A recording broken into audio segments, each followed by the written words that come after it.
Today, I'm doing something a little different in that I'm going to share some of my faith with you.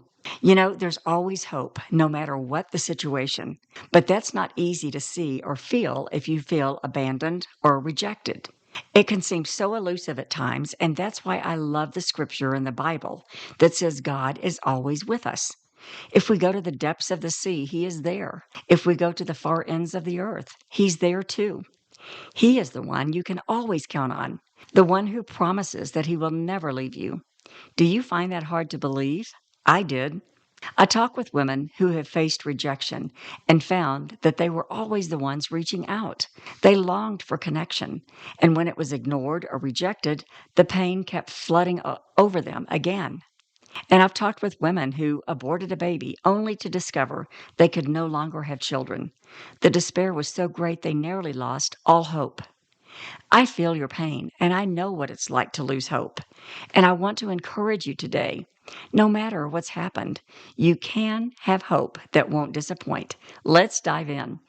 Find the full transcript for this episode, plus resources for women at Estrangement, Turning Pain into Peace at beckykolb.com/11. You're listening to Estrangement, Turning Pain into Peace, a podcast and free resource for women with estranged relationships, created by me, host and coach Becky Kolb.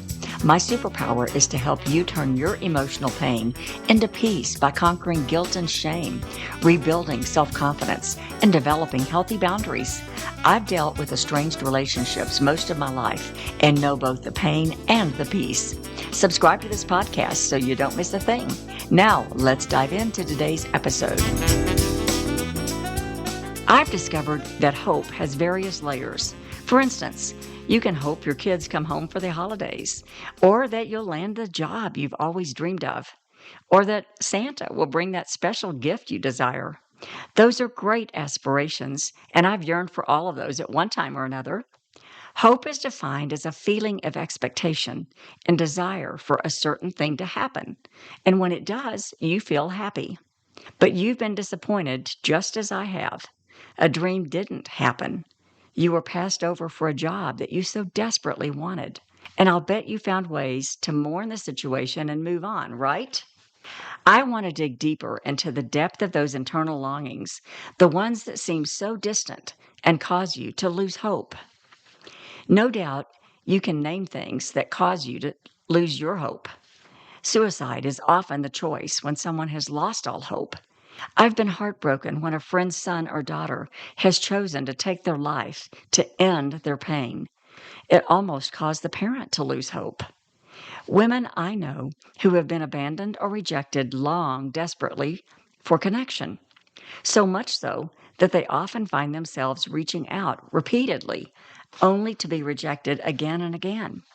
Rejection is akin to abandonment. Someone you know and love has decided they don't want you in their life any longer. You may know why, but some women have told me repeatedly that they don't have any idea. Someone they cared about decided one day that they no longer wanted a relationship. These kinds of disappointments can lead to loss of hope, but they don't have to. You can find hope even amid the darkest and most painful circumstances. In my story, which you can download at beckykolb.com/guide, I share my experience with estrangement on various levels, and I share the source of my hope when I was at my lowest point in life. You see, when others reject you, it's hard to believe that God could be counted on to be there for you. But that's exactly what I discovered. The desperate longing in my soul led me to reconsider a relationship with God. You know, kick the tires to see if it was worthwhile to pursue. These two verses spoke volumes to me.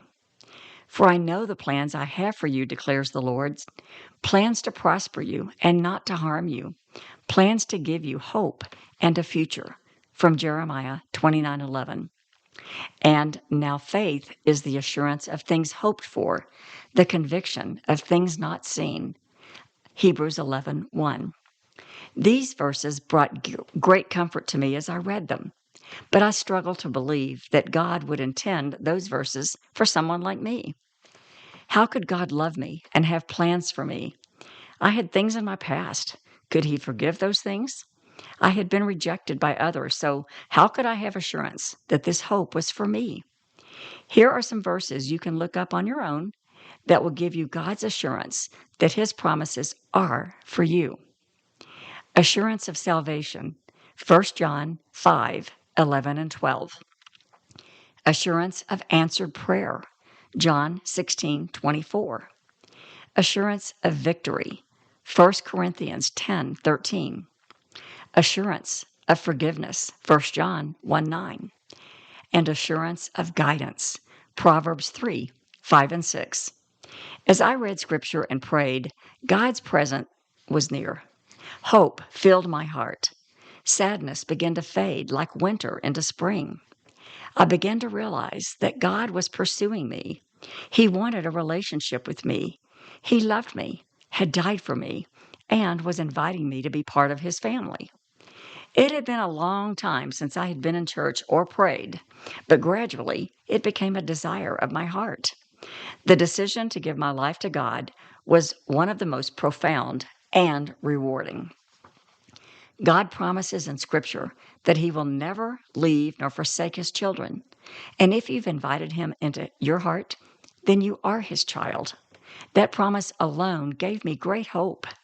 You can rest on that promise regardless of any other relationship you have. I normally don't devote an entire episode to my faith, but with the devastation I see in estranged relationships, it seemed appropriate to offer an olive branch to any who might consider that God is reaching out to you, that he does have a plan for your life. He loves you and refuses to give up on you, just as he never gave up on me. When I decided to quit running from him and turned around, I wasn't sure what to expect.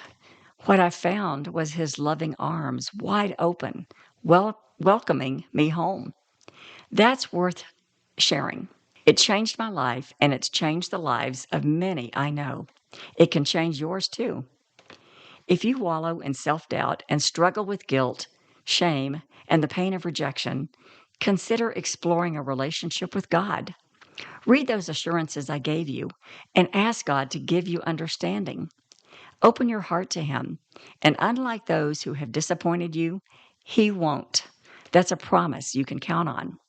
Saying yes to God has made me a better person today, and I've discovered a lasting internal peace despite my circumstances.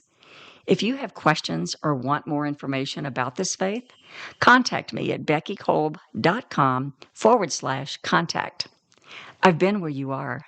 I know the emotional pain, and I also know the hope that can be yours. Until next time, remember to be better and not bitter.